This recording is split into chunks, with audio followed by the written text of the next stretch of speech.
She said one drop of blood could detect cancer, heart disease, and diabetes all at once. Billion-dollar companies believed her. The government believed her. Sick patients believed her. And for 10 years, nobody checked. This is the story of Elizabeth Holmes, the woman who faked a revolution and almost got away with it. And the scariest part? She did it all with a smile. Washington, D.C., 1984. A girl is born into a family that breathes ambition. Her father worked in government. Her mother had connections. And from the moment Elizabeth could talk, she had one answer to every question. What do you want to be when you grow up? A billionaire. Not a doctor, not an astronaut. A billionaire. By age 9, she was writing letters to her father asking for chemistry sets instead of toys. By high school, she was learning Mandarin, studying Stanford's course catalogs, and telling anyone who'd listen that she was going to change the world. Not fix it. Change it. She got into Stanford at 19. Chemical engineering, the same school where tech gods like Larry Page and Sergey Brin had hatched empires. She paid attention, not to the coursework, to the culture, to how a good story, confidently told, could become a billion-dollar company overnight. And then, in her second year, she dropped out. She had a pitch. A simple, beautiful, terrifying pitch. Blood tests save lives. But blood tests are expensive, slow, and you need a nurse, a needle, and 3 tubes of blood. What if you could do hundreds of tests from just one finger prick? What if you could do it in a pharmacy, in minutes, for almost nothing? It sounded like a miracle. That was the point. She founded Theranos in 2003. She was 19 years old. She wore a black turtleneck deliberately. Steve Jobs was her blueprint, not just for tech, but for theater. The voice, naturally high-pitched, she dropped to a permanent baritone. She stopped blinking as much. She held eye contact until people looked away first. She wasn't building a product, she was building a character. And the character was working. Investors lined up. Elizabeth, tell us how it works. Our proprietary device, the Edison, runs up to 200 tests from a single drop of blood. Real-time results. Affordable. Accessible. We are democratizing healthcare. How soon can we invest? Now. She raised $6 million, then $30 million, then $400 million. The board read like a geopolitical fantasy. Henry Kissinger, 2 former U.S. Secretaries of State, a former Secretary of Defense, and George Shultz. Military generals. Media titans. Smart men with famous names who looked at this young, intense Stanford dropout in a black turtleneck and saw the next Steve Jobs. Nobody asked to see the machine actually work. Before Walgreens rollout, Theranos secretly ran pilot tests that kept failing internal quality checks. Engineers documented error rates far above acceptable medical standards, but leadership labeled them temporary calibration issues. Instead of fixing the device, they limited internal access, ensuring only a small trusted team could see the actual performance data. By 2013, Theranos had partnered with Walgreens and Safeway. Real clinics, real patients, real blood. The company was valued at $9 billion, making Elizabeth Holmes the youngest female self-made billionaire in American history. She was on the cover of Fortune, Forbes, Time. Every profile said the same thing: visionary, revolutionary, the woman who will change medicine forever. She was 30 years old. She had no working product. Here's what was actually happening inside the lab. The Edison machine, Theranos' supposedly revolutionary device, couldn't reliably run most of the tests Elizabeth claimed. Results came back wildly inaccurate, sometimes dangerously so. So what did they do? They ran most tests on conventional machines, competitors' machines, the same blood analyzers used by every other lab in the country.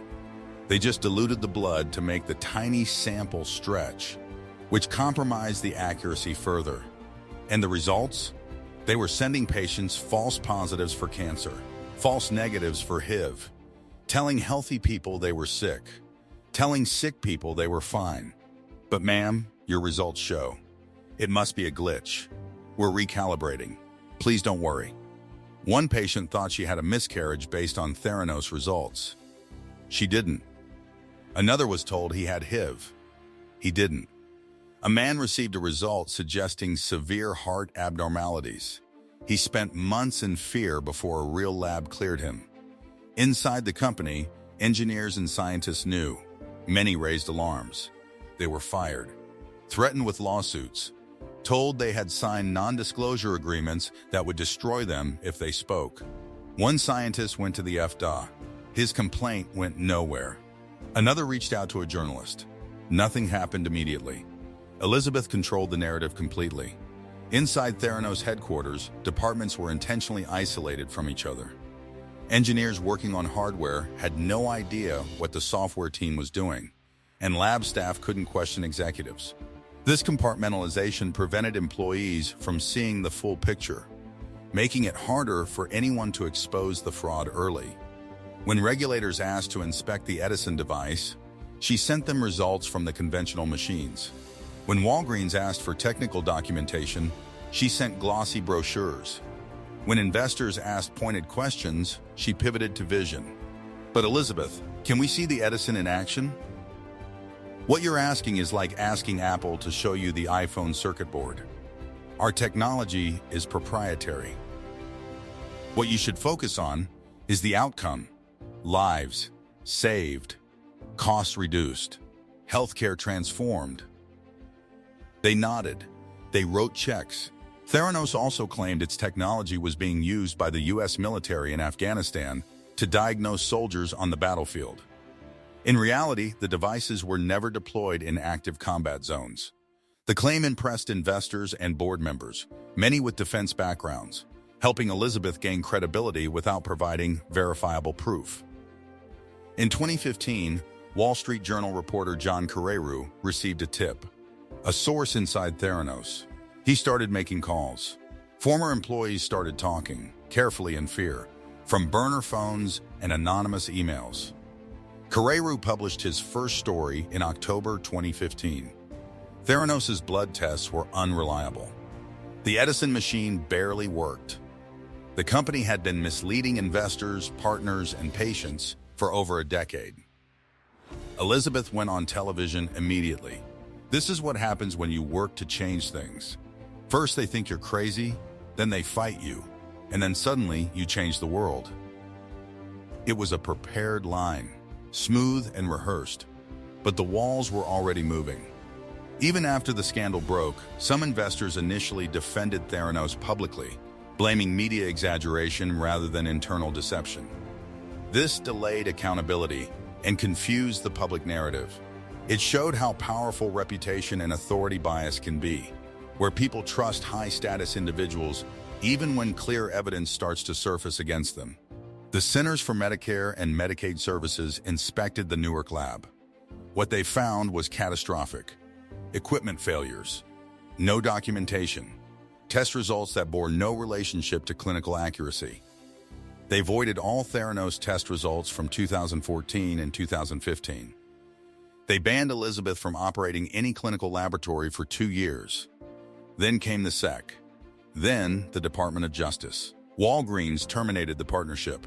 Safeway had already lost $350 million on stores it had built specifically to house Theranos clinics. Investors who had handed over hundreds of millions watched their stakes evaporate overnight.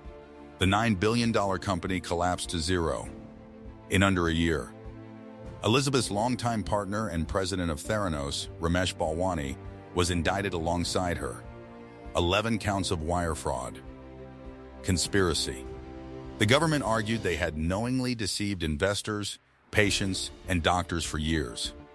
Her response? I believed in the mission. We were trying to help people. The technology just wasn't ready yet. The trial began in 2021. It lasted months. Former employees testified. Patients testified. Investors testified. One by one, the myth dismantled itself in open court. Did Elizabeth Holmes know the tests were inaccurate?